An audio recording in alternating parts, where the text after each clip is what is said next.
Hello YouTube, this is DVD Review Studios here, and today I'm going to be doing my Blu-ray and DVD update for February 2020.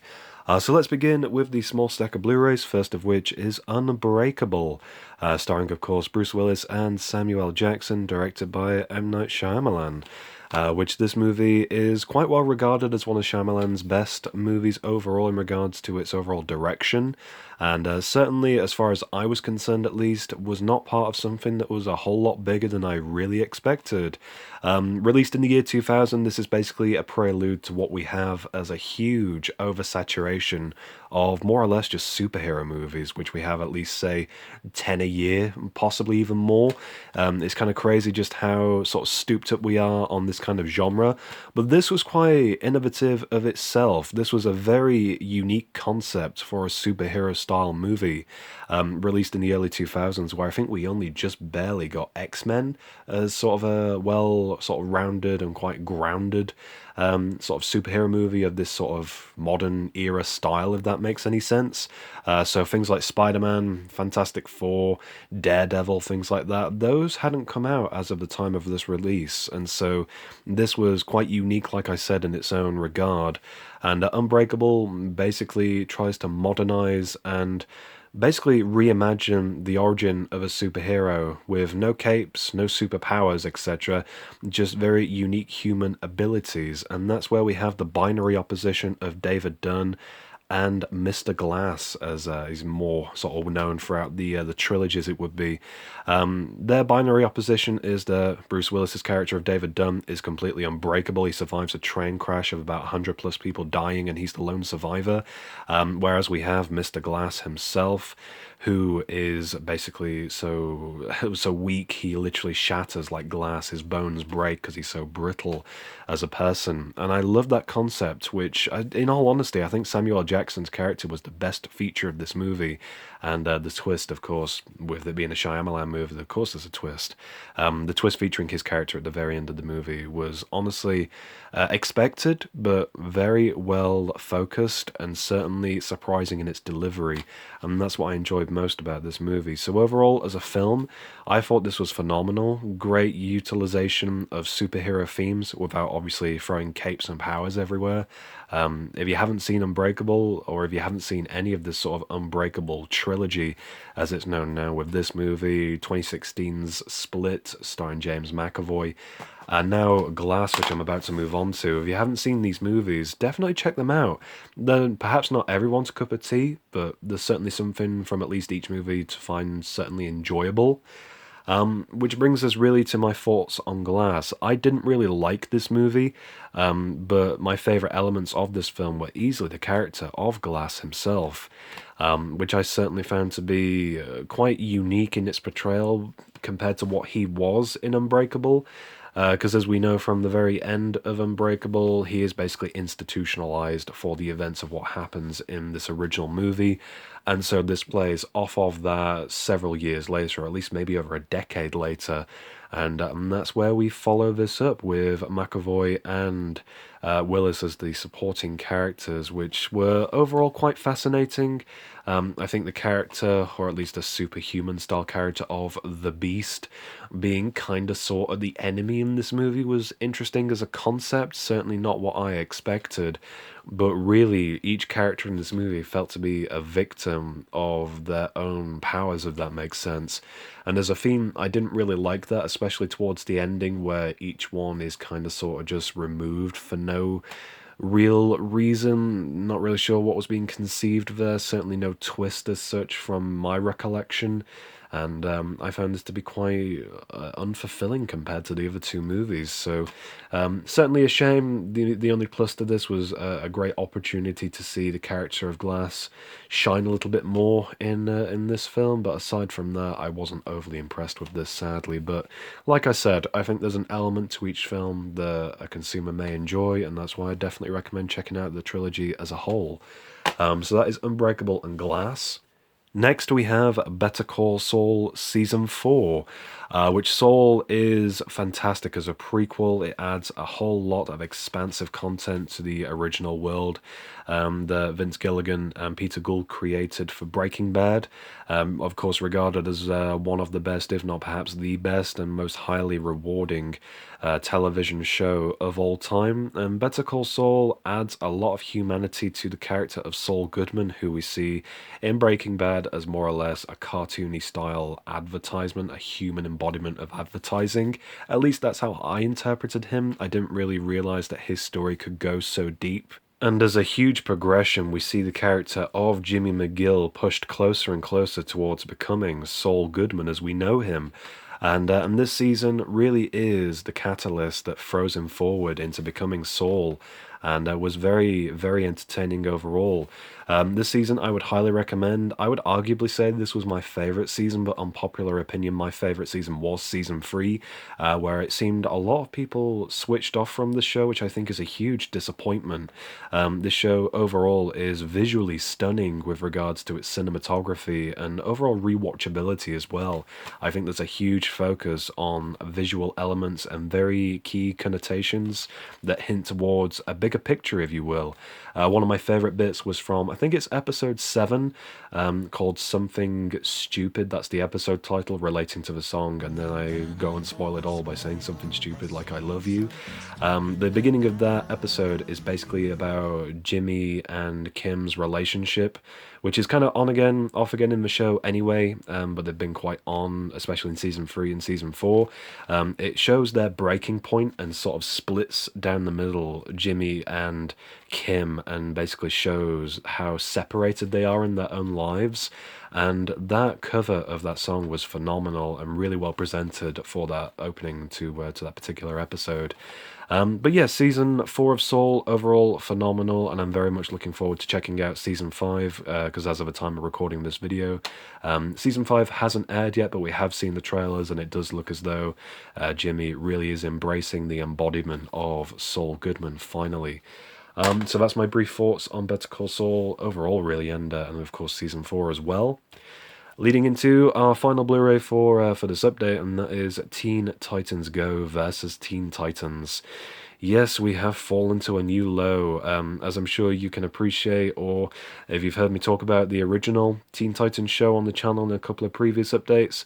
I despise Teen Titans Go. It's very miserable humor that is obviously aimed at a younger demographic for sure. The only reason I picked this up was because, one, I got it incredibly cheap, and two, it was another chance to see my favorite Teen Titans at least once again, since this movie was kinda sorta hinted at, from my understanding, at the very end of the Teen Titans Go cinematic movie. There was a post-credit scene with the original Titans in their anime form, as we all love them and know them, etc., which I believe hinted towards this, which is basically just a crossover movie, which is supposed to obviously show the Titans fighting one another, when really they obviously team up and fight a greater evil, as I'm sure a lot of you predicted. Overall, animation quality, superb. I could not fault that one bit. I think it's quite interesting the way the original Titans have been brought back and kind of sort of transitioned in a way where they look just as decent as they did in the anime form. It's just that obviously they're not in the anime world, so it does look a little bit off. And with that said, it's more closer to, I would say, Rick and Morty style animation in regards to its sort of likeness and the overall crisp kind of vibe, but that's how I interpreted the movie. Story-wise, it was decent. Past an hour, I probably would never watch this again. But for a younger audience, I think they would definitely appreciate this a lot more. So that is Teen Titans Go versus Teen Titans. Next up, we have The Truman Show, starring Jim Carrey, which this was a movie that I have honestly wanted to watch for a number of years and just never really had the urge to just pick it up. So I grabbed this relatively cheap. I think this was only 50p actually in CEX, and was definitely worth that 50p, that's for sure. It's a very existential kind of movie, and overall I actually kind of like these sort of dramatic style films with typecasted comedy actors that really show their true nature and values when it comes to a serious style drama.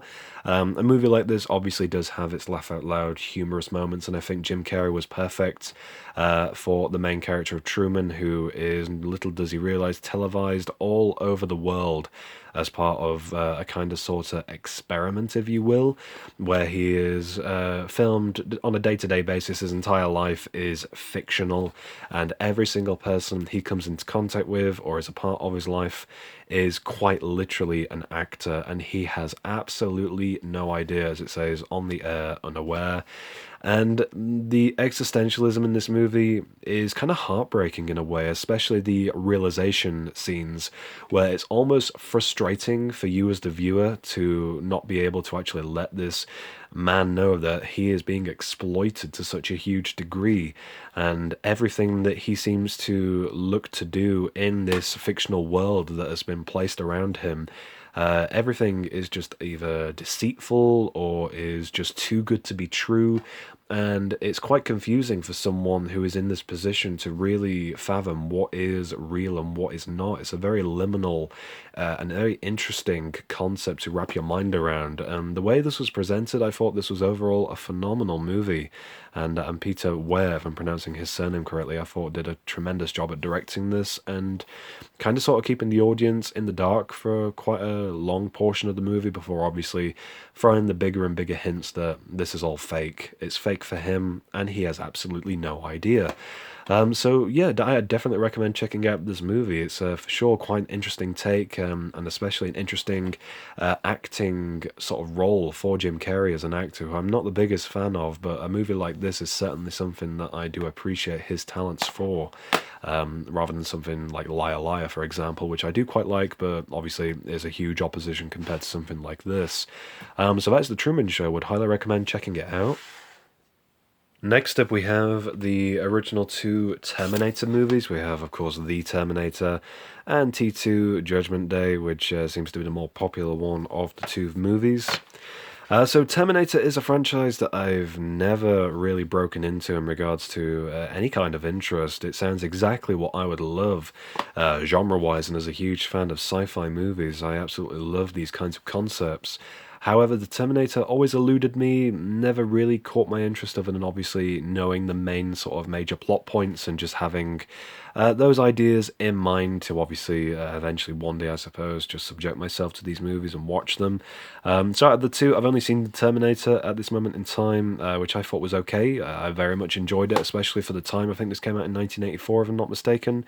So for the visuals overall, I actually found this to be quite astounding in some instances, particularly these sort of self-surgery scenes, especially when you see sort of the red eye of the sort of cyborg skeleton inside. I thought that was very interesting in regards to the overall sort of cinematic construction of those kinds of scenes.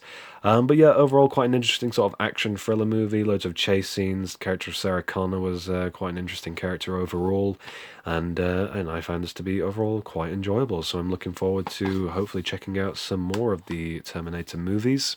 Leading us to T2, or Terminator 2 Judgment Day, which I more or less know kind of scene for scene from clips I've seen on YouTube and, of course, listening to other people talk about these movies. And basically, I would just like to see it for myself at some point. So I'll probably watch this soon. The Terminator franchise, I don't know whether or not, like I said, I will go any further with these, but this movie seems to be the more popular one of the two main movies. And this tin edition isn't the best. I actually picked this up on the Music Magpie eBay store, and I didn't expect it to come inside of this.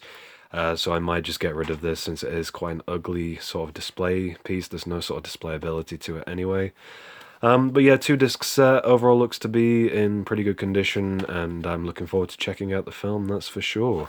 So that is Terminator and Terminator 2. Let me know in the comments if I should venture down the rabbit hole of this franchise. Is it worth checking out? I think the next movie is Terminator. Is it Salvation?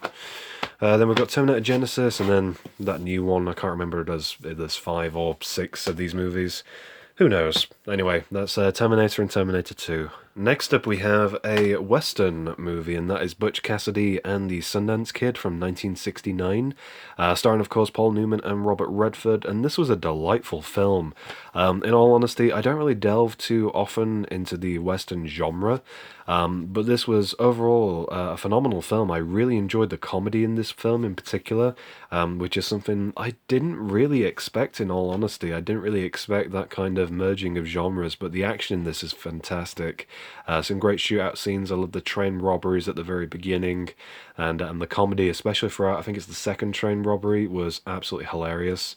For sure, probably my favorite scene of the movie. Of course, paired with maybe the ending, which is quite a phenomenal shootout style scene. And yeah, this was overall, like I said, a delightful film. I definitely would love to grab more Western style movies. So if you have any recommendations from that genre, just put them in the comments down below, and I'll be sure to take a look at those. So yeah, that is Butch Cassidy and the Sundance Kid. Would definitely recommend checking out this film. Next up, we have two movies by director Shane Meadows, the first of which is the original This Is England, which is a film that I had always heard of, saw the memes of, and was just a movie that, to be honest, I just didn't really have the interest in watching. But I gave it a go, and I'm kind of glad that I did. Like I said, it's not really the usual kind of film I would normally go for, but with regards to the overall meaning and substance behind this film, and the creativity of just how basic a film it is, but the cinematography, how rich that is, and certainly the characters and how more or less they are more or less all stereotypes of certain cultures and ways of life of typical Britain, and how these characters really resonate quite well when on the screen together. Of course, the main plot is focusing on an 11-year-old child being bullied in school, having a difficult time, only to come across this group of much older strangers who kind of guide him until he gets guided down the wrong path, and that's really where the catalyst of this movie goes to. And through very discriminatory and uncomfortable scenes, we see the progression of this character who is overall quite lovable and innocent at the very beginning, become very twisted and very confused by the end. And I think that's something that would definitely be an interesting topic to touch upon in the sequels, which, if I'm right in saying so, is the case. I'm not 100% sure what the sequels actually are. I think they're actually TV shows, if I'm not mistaken. I definitely have to get those looked into for sure, because I would love to follow up with these characters and see where they basically eventually get to, as it would be. Because this first film was quite groundbreaking and overall quite interesting to myself for this kind of genre, and just overall really spoke as a British film. So I definitely recommend checking out this movie if you haven't seen it before. Certainly something that did resonate quite well with me, that's for sure, and really was overall quite thought-provoking. So that is This Is England. And next up we have Dead Man's Shoes, which I briefly spoke about in my Christmas haul video. At the time of making that video, I hadn't seen this film, but I watched it a couple of days afterwards, and I am very, very glad that I did. Overall, this movie was very evocative, overall quite unique in its concept, and delivered a very well-rounded revenge-style storyline. Which is something that I was definitely hoping for. From the cover, you can interpret this as kind of a slasher movie, which is certainly kind of a genre connotation I picked up on very early on in the movie. The revenge story, especially the backstory behind the reason why Paddy Considine's character is going around killing random people, it makes it not so random in a way, and overall is quite satisfying, especially once you have seen the very twisted and very brutal and overall quite cruel ending for the character of Anthony.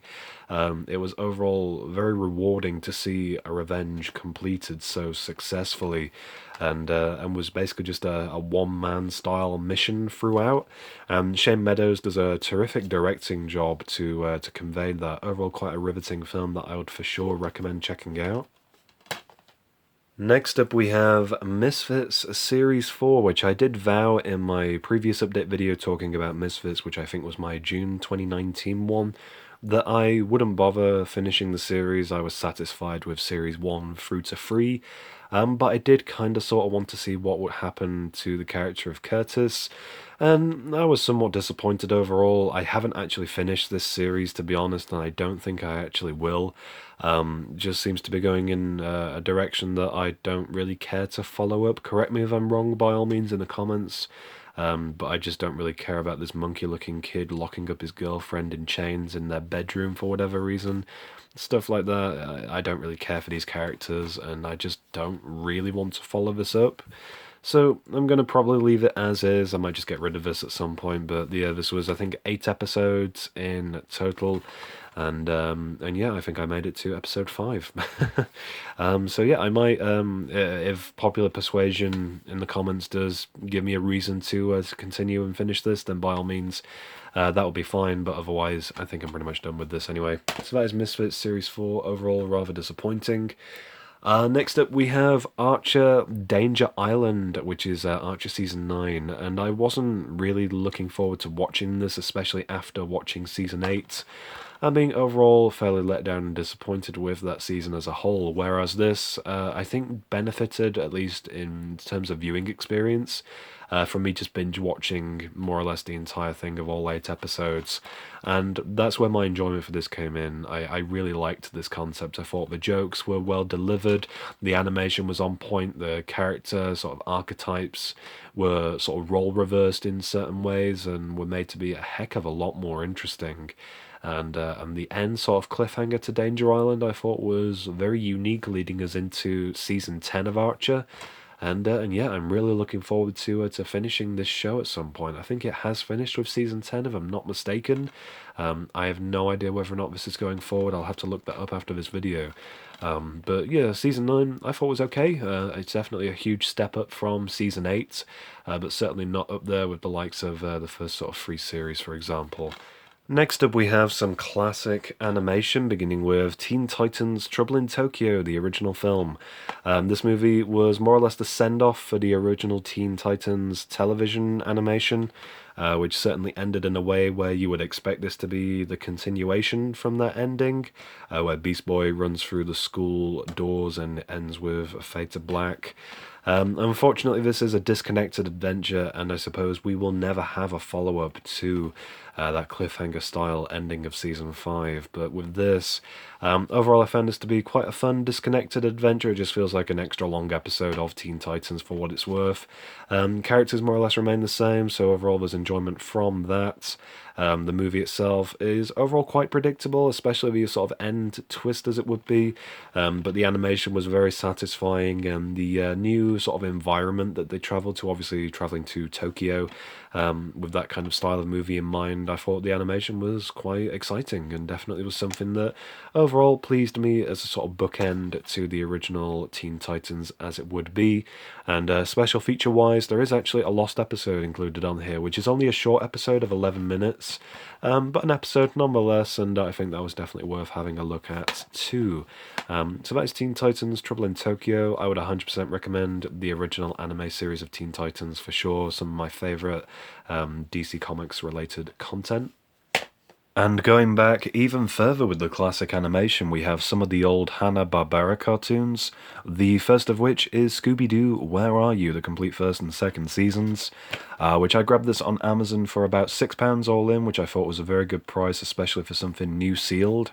And I normally have these kinds of shows on as just kind of sort of background noise, something that you don't really need to pay too much attention to, but you can still get some kind of enjoyment from. And Scooby-Doo is no exception to that. I love these kinds of shows, very nostalgic up there for me personally, with the likes of Top Cat and the Flintstones.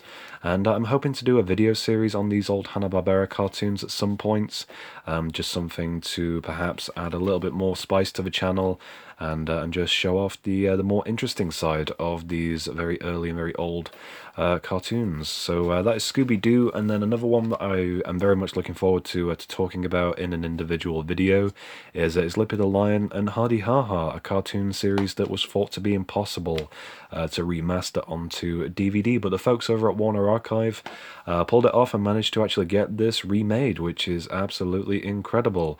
The original prints for this, along with 2 other shows, called Wallygator and Touche Turtle, which were kind of formed together with this one in a sort of 30-minute kind of gap.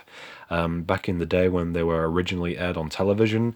It was just thought to be that both this, along with Wallygator and Touche Turtle, were just completely impossible to remaster because of how low quality the prints were and how low resolution the original cells were for the cartoons. But they've managed to do Wallygator in this one, so I'm hoping they'll be able to do Touche Turtle as well. But this kind of series I just find quite entertaining. The voice acting is one of the main draws to this kind of show, and if you can stream an episode or two online, they're about 6 minutes each, I definitely recommend giving this kind of cartoon a look in. So that is Lippy the Lion and Hardy Ha Ha. Next up we have a rebuy of Futurama Season 8 on DVD, which I already own this. This is my copy, which I've had for many years, which I have reviewed on my channel quite a long time ago, but you may be wondering why the rebuy. Well, my version that I got new sealed all those years ago from I think HMV did not include the art cards, which I was really bitter about because Season 7 had the art cards and every single copy of that I think included them. Whereas with Season 8, I think it was only the first few copies into production that actually came with them. So I've just been here and there looking to see whether or not I could find a copy that actually included the art cards, just really for my own sort of completion's sake. So here you go, representing the last few cover arts from the final few seasons of Futurama. So we have the Bender one from Season 5, the Leela one from Season 6, Zoidberg from Season 7, and of course the Hypnotoad from Season 8. So these will match with the other four that came with the Season 7 box set for Seasons 1, 2, 3, and 4 in their repackaged editions to match this art style. So definitely give that a look in if you are interested in that kind of thing, or if you're a fan of Futurama. I'm just glad to finally complete the collection of the art cards. Next up we have a couple of shows that I am yet to start, the first of which is the classic comedy Friends, which I've never really been interested in this show, but a lot of my friends, ironically, persuaded me to check it out just because it's another kind of binge-watching kind of show like Scrubs or The Office USA, etc.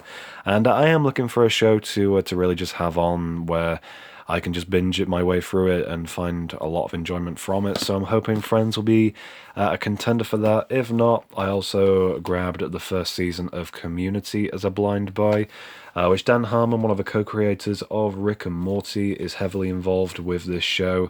So I'm hoping it'll have a lot of his kind of comedy traits if he is kind of very heavily focused on this series. So like I said, I haven't seen either of these, but I'm hoping to check these out in the near future. And finally, to wrap up this update video, we have the complete series so far of Friday Night Dinner, Series 1 through to 5. Which this is a show that I have wanted to watch for quite a while. It's a Channel 4 sort of comedy sitcom series in the same realm as, say, Peep Show, The IT Crowd, The Inbetweeners, etc. And this one is more family-oriented, but obviously can get a little bit racy in some areas. And the comedy in this is both a mixture of well-rounded with how relatable it can be with family situations and the awkward kind of cringe-style comedy, and also absolute absurdity, which is where my favourite character comes into play, the character of Jim, the next-door neighbour, who every episode without fail just seems to knock on the door for absolutely no reason whatsoever. But the absurdity of this show is my favourite aspect of it, and I genuinely really grew to love it. I wasn't too keen on the first couple of episodes where it seemed kind of silly, but you do really grow to appreciate the characters, especially the character of Martin, the dad, who was my personal favourite. And yeah, I actually really enjoyed this in the end, so I'm glad I did check this out. So there's the individual covers for each individual series for anyone who is interested. And for sure, I'd recommend getting hold of this box set if you are interested in this kind of British comedy. So that's going to do it for this Blu-ray and DVD update for February 2020. I do hope you enjoyed. Apologies as always for these kind of videos dragging on, but I do like to cover things in depth and discuss things that I feel are personally worth talking about. So if you have any recommendations or thoughts on anything that I've shown in this video, be sure to drop a comment down below. And if you did enjoy, please do leave a like and subscribe if you are new to the channel, and I will see you in my next video. So thanks for watching.